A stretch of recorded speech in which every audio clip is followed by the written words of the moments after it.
Welcome to the first episode of the Kentuckian podcast. We'll talk about a variety of things, a lot of history and politics, but a lot of other topics as well.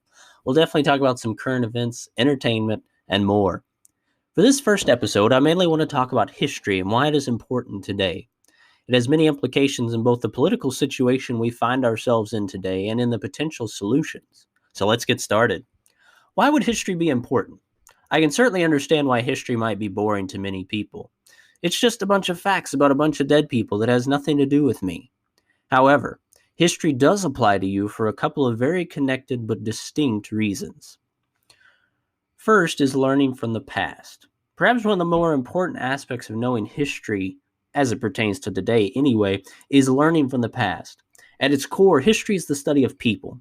People just like us, flawed and forced to decide how they will live their lives both individually and in a group or society. Because of this, history is an important resource to learn what to do and what not to do. A wise man learns first from others' mistakes before he has to learn from his own. This also brings in the old tired platitude of those that don't know history are doomed to repeat it. And while this saying is used often, it is very effective. Look around today. We have Antifa, the quote-unquote anti-fascists, that are almost carbon copies of the brown shirts from early Nazi Germany. They think they have a righteous cause, and yet while they and their BLM brethren complain about racism, they are literally tearing down statues of men that were opposed to slavery or important in ending the practice in North America. This includes statues of Lincoln himself. One such event happened in early mid-October of last year in Portland, Oregon, if you'd like to check that out a little more. For another example of this unfortunate ignorance of history, look at the popularity of socialism and communism among certain groups.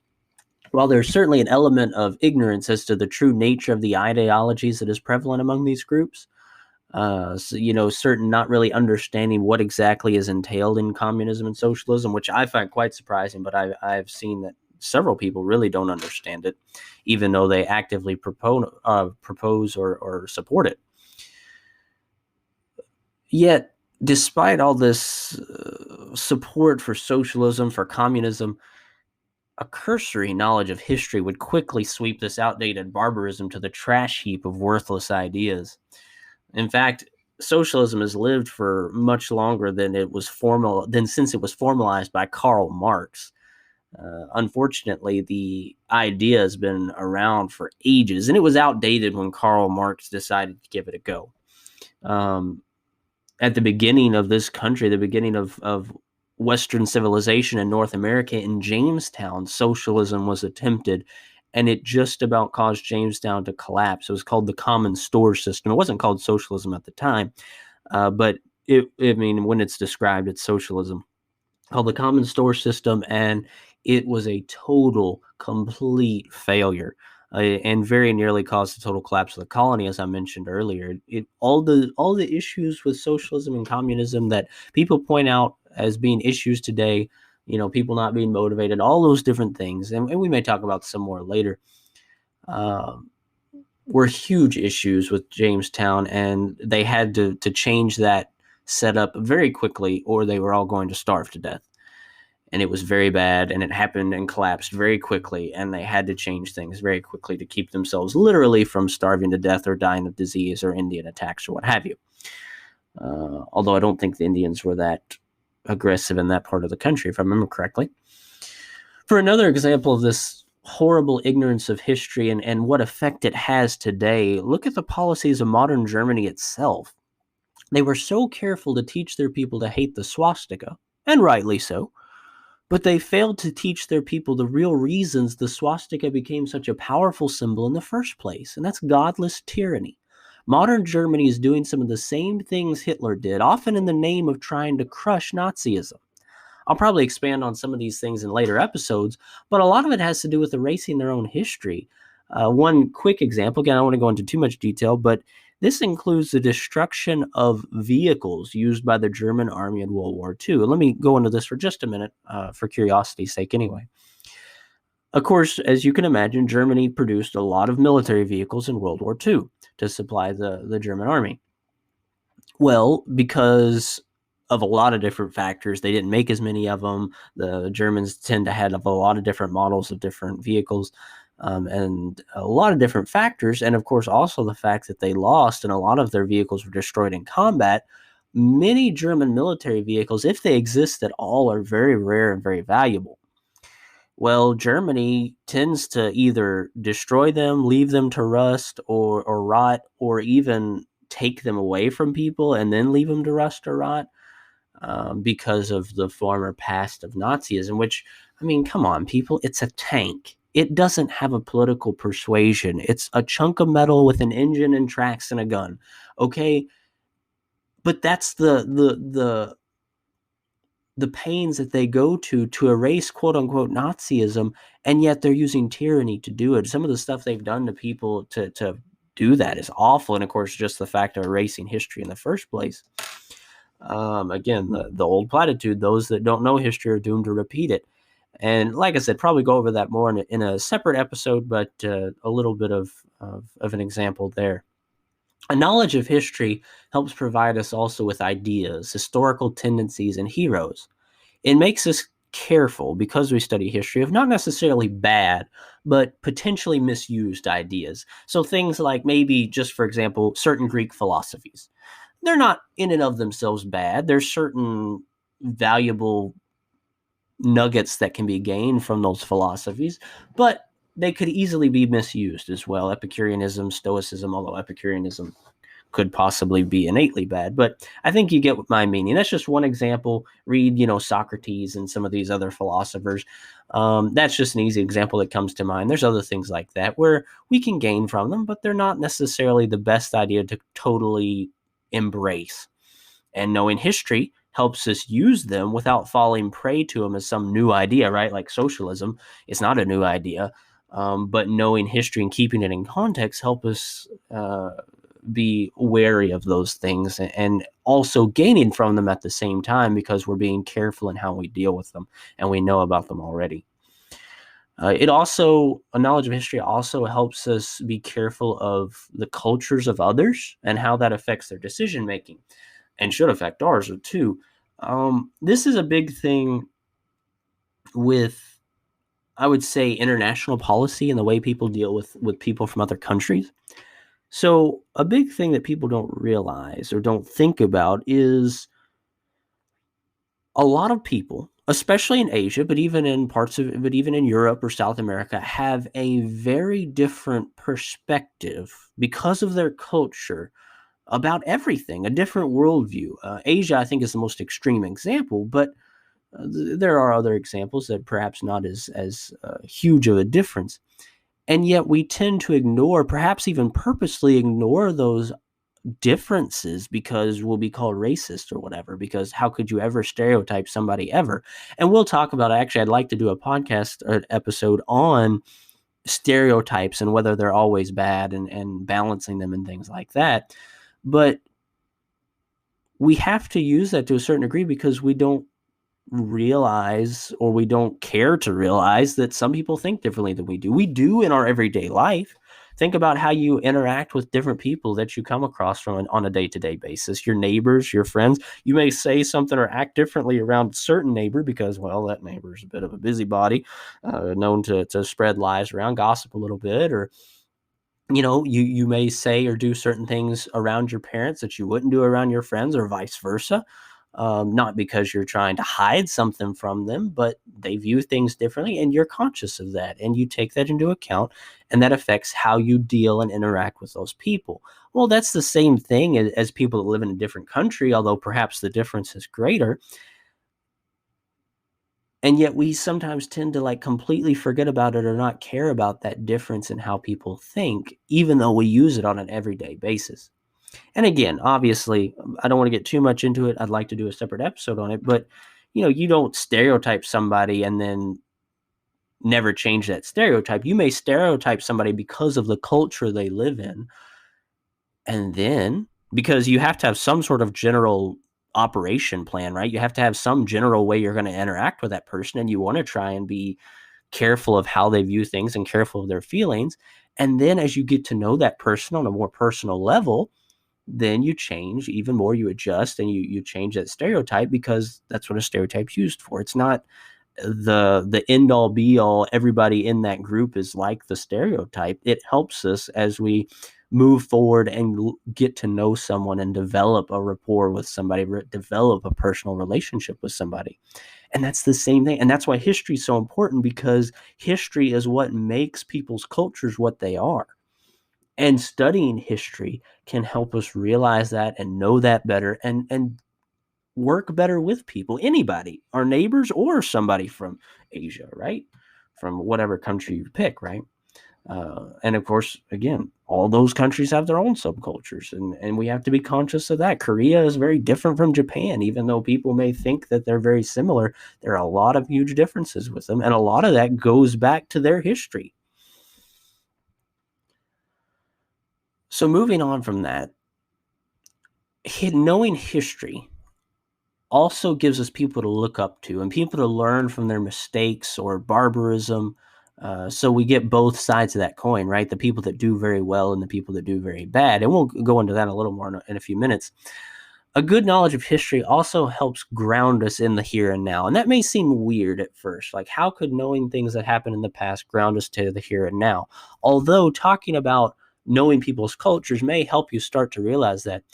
But as you think about it, humanity is connected in many ways now because of technology, the economy, and such, right? We have a worldwide economy. We have technology where we can talk to somebody across the world in a matter of seconds, right? And yet that technology is connected to the past as well, right? That technology developed over time. There were people that worked on that and sacrificed and invented and innovated so that we could have those connections. And also, it helps ground us in the, excuse me for just a second, also helps ground us in the here and now by keeping us contextualized in the past. So, like I talked about, the technology, the things that connect us today, yes, that is something that we can look at the history of that development and can affect the way we look at those things. We use those technologies and such.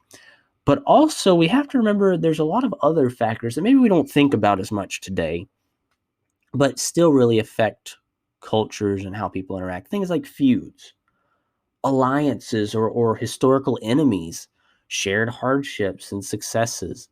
You think about the feuds. That's a thing in like rural Appalachia, right? There's a lot of a history connected to the famous Hatfields and McCoys, if some of you have heard of them, right? That's a feud, both in kind of Kentucky and West Virginia. Alliances, you think about our former connection. I don't think it's as strong as it used to be, but our connection with France, because France showed up to help the colonies when they needed help fighting the British in the war, right? In the war for independence. Or maybe the historical friction between England and France. Yes, it doesn't affect them directly anymore, but it does affect the way that France and England deal with each other diplomatically. Japan and Korea, that I mentioned earlier, they have been historical enemies for a very long time. And in a lot of ways, from my understanding, they don't really like each other that much. They are allies, but it's sort of tenuous because of that past that they've had, right? The shared hardships and successes. If you've been around some or maybe visited different places, really gotten to talk to people in the United States, you'll realize that the separate states of the U.S. are very unique in and of themselves. They have their own cultures. They in many ways operate as their own countries. They're each separate and distinct. And yes, some of them may share a lot of similarities, but they still have a lot of distinct features. And that was one thing. And again, I don't want to go into too much detail. There's a lot of other topics that I want to cover more in detail and could do more justice to in detail. But that did affect the way that the colonies looked at forming the United States. The crown, the British crown, recognized each and every colony as a separate country at the end of the war for independence. And yet, because of the shared hardships and successes of the war, or that was a large part of it, they felt that they should form a union.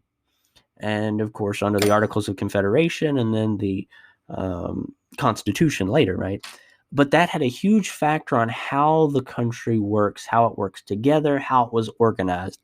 And it's something that a lot of people don't even have an idea about. They don't even really think of. They never heard it before. But that's why it's so important to have some knowledge of history, especially as an American. Now, as we go into that a little differently. The other point that is distinct but connected about the importance of knowing history is heritage, which I do kind of differentiate. And I want to talk about heritage as it pertains directly to Americans. For Americans, the importance of having a heritage because of our history is particularly important. And I would say this is important for most countries, that they're aware of their heritage, that they know their past, and they, whether good or bad, they live up to it or live it down, that sort of thing. But America has a special place in this arena because of its unusual and exceptional history. While America is far from perfect, as any country is, of course, it's been a shining light to all people as what God-fearing, driven, and hardworking people can produce.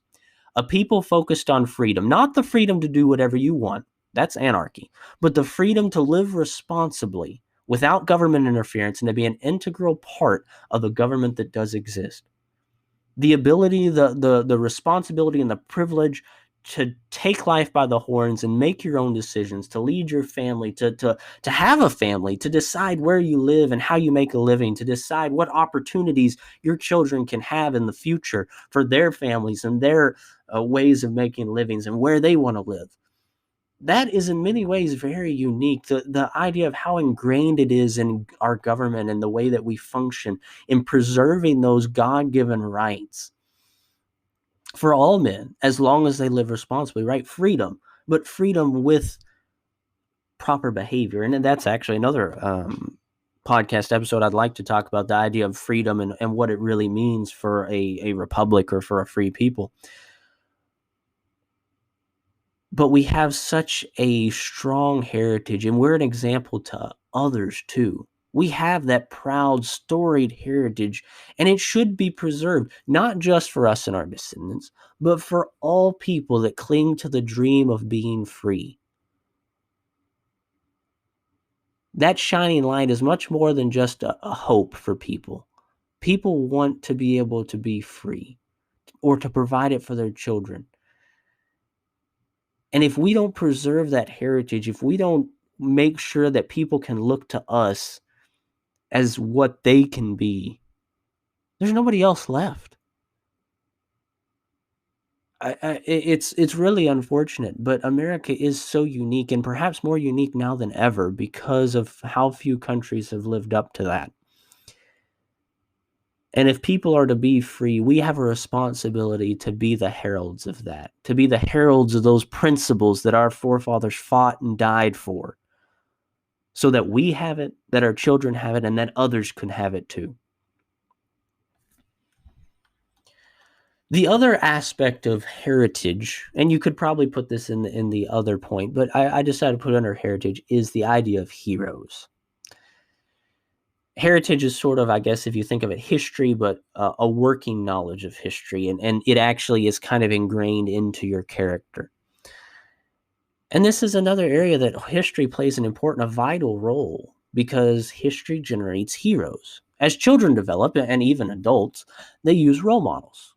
Parents, of course, are the most obvious. Children often end up much like their parents, for good or for bad, unfortunately, for obvious reasons.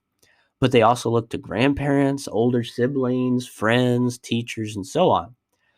However, history provides access to exceptional role models that can rarely be found anywhere else, often because our current heroes, the heroes that are alive today that we will study in a few generations, aren't studied until that point. Many times we don't think about the place that they hold in history, the influence that they've had until after they're gone. However, when quote-unquote history class does nothing except maybe tear down all things older than the last 10 or 20 years because of whatever political ill that you choose, racism or whatever people choose to tear everything older down for, whatever potential mistake, kids lose the role models of great men and women that have produced change and pushed humanity forward for thousands of years. How will they be motivated to change the world, to make a difference, when they know of no one else that's done it? Heroes are just normal people that work extra hard, but they'll never learn that if they never learn that people have done it before. To compound the problem, the void created by this lack of good role models will be filled. It's not like that the lack of role models just disappears. No, they're going to have role models. But what is it filled with today? Sports stars that at their best have only accomplished throwing a ball well, at worst are ungrateful, disrespectful, and completely out of touch with reality? Or what about pop stars in the music industry, always filling people's minds with filth, awful language, actually objectifying women, fornication, murder, and more? Yes, these kids and adults are taught something, that the only thing that matters in this world is fame and fortune, immediate pleasure at the cost of your health, family, friends, self respect, and your very soul. That's why it's so important that they have good role models, both, again, parents, of course, but also historical role models, as we're talking about right now. So I want to talk about the third point, how it applies directly to Americans. We've kind of talked about it some already, but I want to talk about some specific things. So first, to parents, you have to be active to counter the filth that your kids are receiving in social studies and in entertainment. Your kids may not like it. They may not like that you're forcing them to not watch a certain thing or not listen to certain music, or that you're quote unquote lecturing them about, especially teenagers, about this thing that happened in history, or countering what their teacher told them, or that sort of thing. They may not like it, especially at first. Hopefully some will catch on. But the thing is, you know that it's what's better for them in the long run. And that's what true love is, right? Doing what's really best for someone, despite what they think, despite what you feel. Maybe you don't feel good doing it, right? The whole tough love thing, right? Punishing your kids. You don't do it because you like to punish your kids. You're doing it because it's helping to make them a better person. This is the same idea. It may not be pleasant all the time, but you know that it's what's actually in their best interest. Teach your kids to think for themselves. Don't just listen to what the teacher says or the college professor says. Not only tell them not to just take things for granted, but examine and think for themselves. Why would somebody be wrong? Why would a college professor try and throw them off course, tell them something wrong? Maybe they're not doing it on purpose, but maybe they are. Maybe they have a bias. And teach your kids to be as wise as serpents and harmless as doves, right? As the Bible talks about, I believe in 1st or 2nd Timothy. Teach them to be careful, and it'll serve them. And of course, it'll serve even their grandchildren, as hopefully they teach them the same things that you've taught them.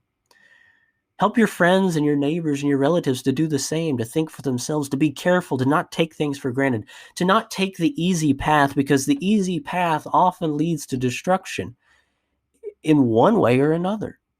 The loss of everything that's dear to us as Americans, the loss of the ability to live peaceably, to live as we please, whatever it may be. The easy path is not the free path. The easy path is the path to tyranny. That's the method that they've always used.